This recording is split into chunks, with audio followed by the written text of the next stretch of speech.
Always enjoy my Friday mornings with Councillor Adam Very. This Is this a thing now that we're going to do? I hope not.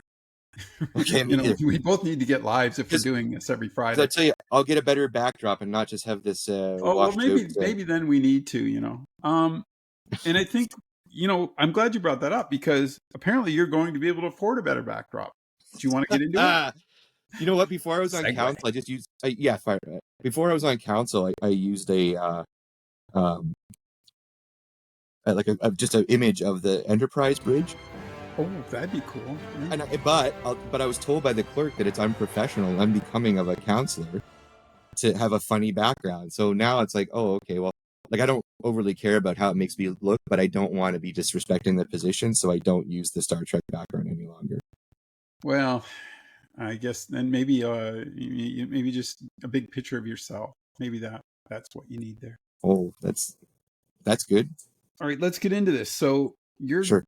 Not that you're going to. I'm going to give you the Coles notes of what I know, and then you can correct all of my mistakes. And also, I love doing that. I love doing that. Go ahead. On the economic development part, where we were talking about the accommodation tax, I said 4.5. I was wrong.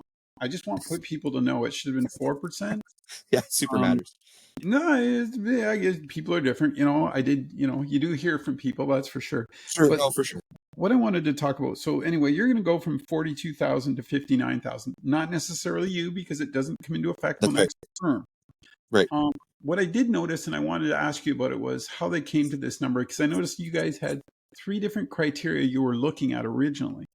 The mayors went from 95 to 118. And I just want to clarify something for people. I feel that being a councillor, never been one, but knowing the workload over the years and doing these podcasts, it's a full-time job. It should be paid like one. I'm going to just bring that up right now. I think that you guys do a lot of work. I know that you yourself do, and a lot of the other councillors do. So I'm not against it, but I need to understand it better. So if you can educate me on that, go. Well, you said to correct your details. I believe the mayor is currently at 93. I just don't want people to go out there and say, you said 95. I think it's 93. Thank you for doing that. I have 95. Sure. Yeah. But that was from another news source too, so maybe I should double check that. Oh, maybe I'm wrong. Honestly, I don't really look too much at what the mayor, like, for $2,000. But anyway, okay, so what was your question? So sorry, what are the 3 criteria you're talking about before? Well, I noticed that you guys were looking at 3 different formats of how to. I see what you're saying. Format. Yeah, right. Okay.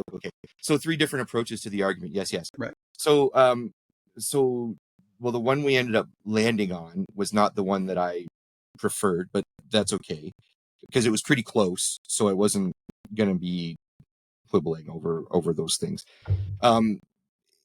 So what we ended up landing on was just tying the rate to the MPP's salary, which is also tied to the MP salary. So that's a new thing that the province did and said, look, we're going to raise the MPP's rate to 75% of the MP's rate. And then so we decided at council that we would put the mayors at 75% of the MPP's rate and then make council 50% of the mayor's rate. And so that was the math that we landed on. And that's just it. So I mean it is somewhat it's a tiered system. So people, pardon? It's a tiered system that works. Yeah, really. And so there's some logic there, and some of the other councillors sort of raised that it's somewhat arbitrary, and okay, fair enough, but then so is everything that we pay everyone always is somewhat arbitrary, no matter what the pay is, right? So it's fair. And so what staff actually did in the moment, and I can't remember exactly what it was. There's a video on YouTube that explains it, but staff actually went during a break or during someone else talking and found out how the federal government came up with the MP's salary. And the MP's salary was based on, similar work by the requirements and similar expertise levels and comparing to other industries and blah, blah, blah, blah, blah. And so when they did their math, they landed on the 209,000 or something, or 204,900. It's over 200. Yeah. And so they tacked the MPP at 75. Just the province made that decision, not the feds. And that the MPP's salary went up 35% this year. And then so like I say, for starting next term. So that's one thing I want to clear up is that and I think you may have said it, but in case you didn't, we didn't give ourselves the raise. We don't get any more money now. We finish our term at the same rate we're getting. And it's essentially, in my view, a new contract for a new set of councillors and a new mayor next time. And if you want to look at it, if you're a hockey guy or a baseball guy, the salary cap is increased essentially, and that's what it is. And so, that's anyways, that's where we landed. A couple of questions. Like, it's classified as a part-time job, correct, counselor? That's the thing. It's not really classified. I think it's Okay. the common um, historical perspective. Let's say is it's only part time and it's only this and it's only that. Okay, and it may have been one Yeah. day back, whenever it was decided that whenever someone first said it's only a part time job, it may have been, but now there's 73,000 people in Norfolk, and now we have several additional services that are downloaded from the province, and now we have different requirements from the province that we have to meet, and like the job is, and I'm not complaining, by the way, I'm just explaining that the Yeah. job is bigger than it was even 10 years ago, let alone 20 or 30 or whenever it was decided that this is a part-time job for someone that's, you know, just wants to be involved in the community and has some expertise. And so it's not part-time. It shouldn't be part-time. And I think, um, continuing to treat the job as something less than what it is, um, creates it's not just a pay issue, but it also creates an expectation level with residents, maybe, that I don't believe should be there anymore. That, oh, it's just part-time and you just do this and this. No. Like, we got to be working. There's work to do. And I think it's just I just don't think the part-time applies anymore. It doesn't. Well, It clearly doesn't. And it's been a even full-time some of job for a long time. and even some of the counselors who um, disagreed with the amount of the increase conceded the point that it's a Yeah. full-time job. So it is. It just is. So and so then you can quibble about the amount that the job is worth, and that's where the debate comes in. But there was very little debate at the table that it's full-time. And so if we're agreeing that it's full-time, it's time to pay it as a full-time job. And it did pass 5-4. It did. Uh, I was surprised at how close it was, to be honest with you. Like, I honestly thought most counselors would say, yeah, like I mean, it was a freeze for what, 23 and 24, correct? There was a wage freeze with you guys? No, the first couple years, I think the first year for sure there was a wage freeze, and I just don't remember if Yeah. there was a second year or not. I just don't remember. We might have Okay. got the yeah. Do you, Anyways, and just to follow up, do you guys get benefits? no. Like, There is a benefit program at the county, but you have to pay into it. And for me, I did the math, and it would have cost me more to get benefits than what I would spend on benefits because I don't have a family, right? Like, I don't have right. kids that depend on Well, me. I just didn't know if that was included in it with all the. No. Okay. We are eligible for mileage, and some counselors claim it and some don't. I don't. And I'm not taking the high road. I'm just saying I don't, because I don't claim mileage to go to work, essentially, is what I'm arguing. The times where I do claim mileage, I've claimed it twice, and it's been for the conferences that I went to. Because if I'm driving to Ottawa, come on, like, I can't afford to eat that.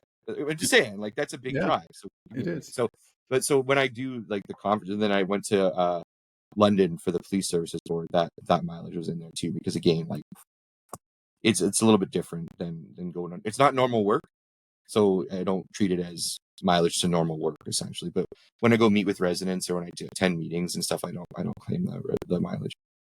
I always thought too, because of what the counselors were paid, and this is just my opinion. I'd love to get your thoughts on this. Is you pay for what you get.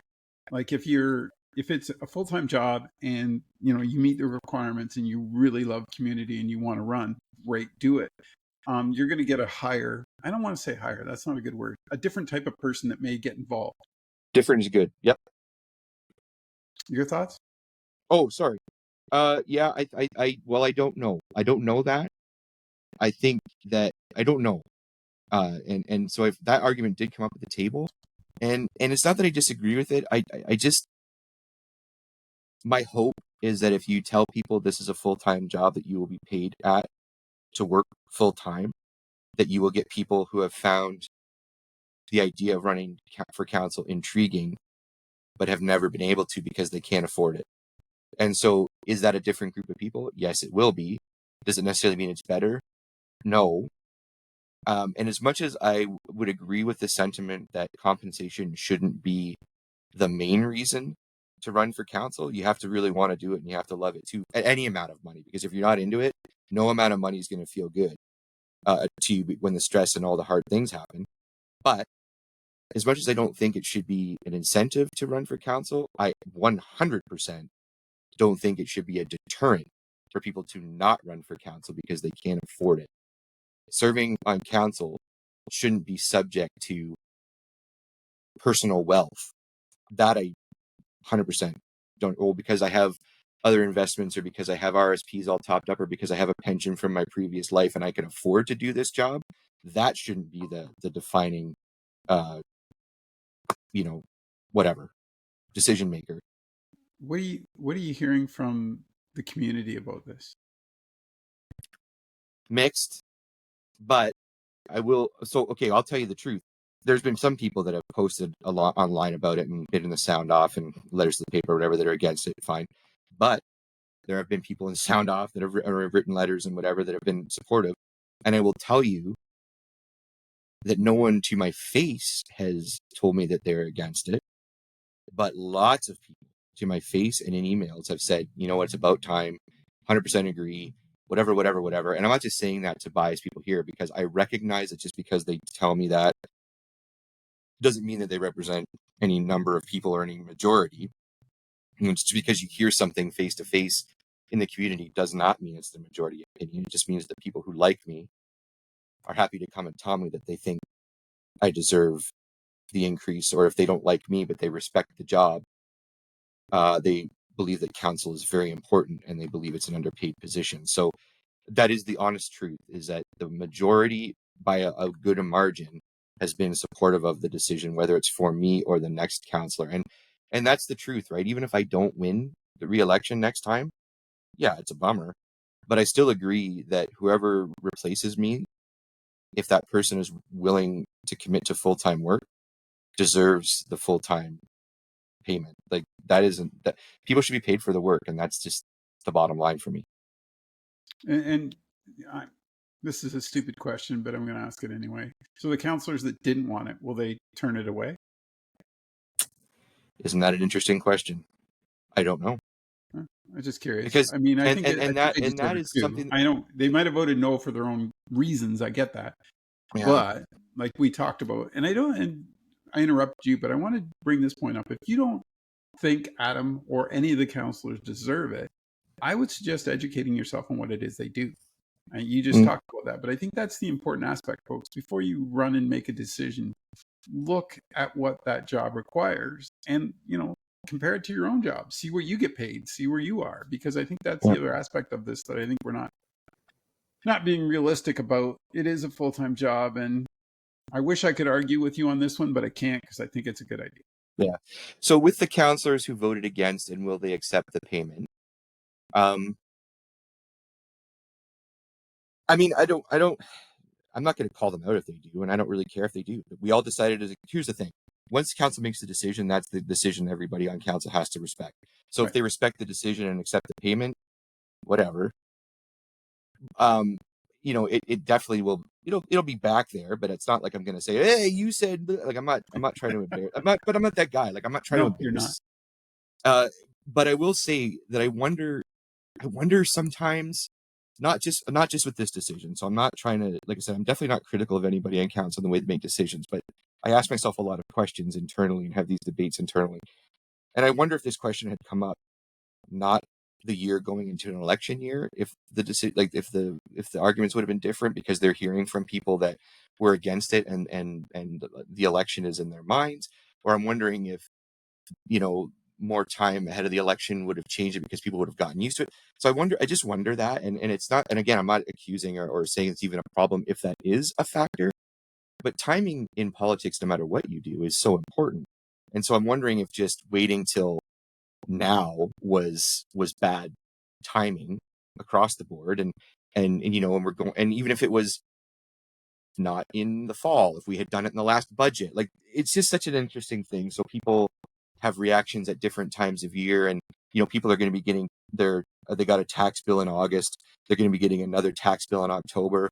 So when you talk about raises and people getting their tax bills, like, it's such an interesting timing thing. And I wonder if there may be more residents who wouldn't be as offended or whatever about it if the timing was different too. I don't know this, but these are the questions that I wrestle with, and I'm sure other councillors wrestle with, not just with this decision, but when you make any decision, what does everything else that's going on in Norfolk County and the world say about the decisions that you make in that moment? So I think that, and that's why I won't be snooty or whatever, or like, self-righteous about it if the councillors who voted against accept the increase, which I'm sure they will, is because the factors may change by then, and so I can't fault them for a decision they made now based on these conditions. When, you know what I mean, it's not fair to I don't think to say you were bad because 2 years ago you said this and now you're doing that. That's such a bad way to look at decisions, but it's also such a bad way to view people around the table, and hold that grudge is such a nothing. It's nothing. And I don't think, the other part I want to bring up, I get timing, I understand that, but I do think if you're honest with the community and you say, this is what it is, it doesn't matter about the timing, as long as you're being honest with them. Yeah. I think that's the bottom line, because you're not trying to hide anything. You're just saying, No. well, it's time. And if the public doesn't, if they don't like it, all you guys will find out next election, right? Well, that's it too. And I think that part of, I don't know this, but I sometimes wonder, and I like to think maybe that the fact that I do just say, here it is, Yep. and I'll answer questions and I'll write the articles and I'll do the engagement. I wonder sometimes if that's why I get a different reaction in my community than maybe others get in their communities, is because, and I'm not being critical, because I don't really care how other people do it, but I'm saying, for me, I see positive results when you just tell people what it is, and whether they like it or not, and maybe they're mad at you then, but at least they respect the fact that you didn't try to go, oh, well, I know it's unfortunate, but we got to do it, and it's such a hard thing, and and I didn't like it, but here's it. Like, I just feel like if I give people the respect, now here's the thing: to get respect, you got to give respect, and so. Yeah. If I give them respect and tell them what it is, my hope is that they at least give me the respect back to say, we think you're wrong, but you didn't lie to us, so at least we respect you. And maybe that respect, even though they don't like what I'm saying to them, is enough to keep their support and keep their vote. Even if it's not, even if they vote against me, but as long as they're still listening and engaged and want to hear what I have to say, even if they don't like it and vote against me, that engagement is still important. So that's why I just tell people what it is, and take the criticism and then move on to the next thing, because they might like me after the next one. Who knows? Yeah, you can only do what you can do. Right. So that's part one. We've talked about your raise. We're going to take a commercial break. You guys can tune in for part two. We're going to talk about economic development, and I want to ask you about the Municipal Development Corporation. So thanks for doing this. Yeah. And part two's coming up, folks. So tune in and find out.